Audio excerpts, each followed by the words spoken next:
Dati nang nakatanggap ng pagbabanta sa buhay ang self-confessed bagman na si Ramil Madriaga mula nang ilabas niya ang affidavit na nagsasangkot kay Vice President Sara Duterte sa mga katiwalian. Kahapon, nangyari umano ang kanyang kinatatakutan sa loob mismo ng kulungan.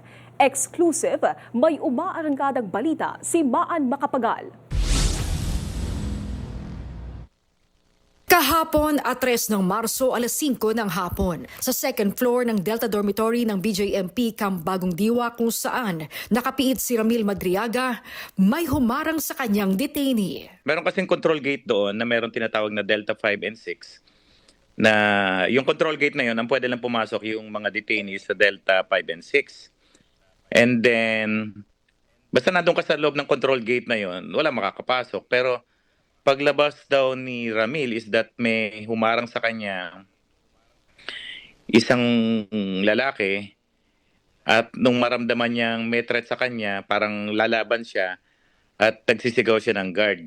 Tapos tumakbo na yung tao na yon at may naka-witness na isang detainee daw doon. Bagong pasok na detainee doon.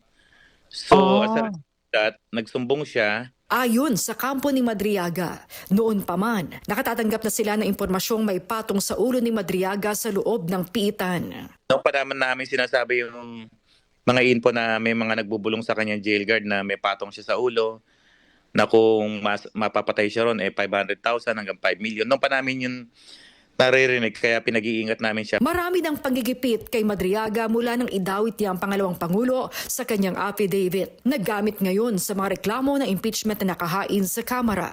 Una, ang pagsampa sa Davao ng reklamong cyber libel laban kay Madriaga at kanyang abogado. At ngayon, nakatatanggap na ng offer na pera si Madriaga at kanyang pamilya. Huwag lang siya umanong tumistigo sa impeachment proceedings. Ang alok umano, tumataginting na 500 milyon hanggang 1 bilyong piso. Oh, name your price. Kinausap siya mismo sa phone call.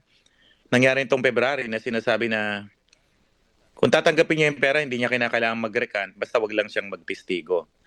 Ang desisyon ng pamilya niya, especially ng mga anak niya, ituloy yung laban na ginagawa niya. Walang perang pwedeng ipalit, so magte-testify daw siya kung ipapatawag siya. Kanina umaga sinampahan ng reklamong perjury si Madriaga. Pinasinungalingan ng pangalawang pangulo ang mga paratang ni Madriaga tulad ng mga isyu ng katiwalian. Sabi ng kampo ng pangalawang pangulo, scripted ang affidavit ni Madriaga. Siyempre, kailangan patunayan din ni BP Sara na talagang false yung narration ni Ramil, and we have proof na talagang magkokonekta.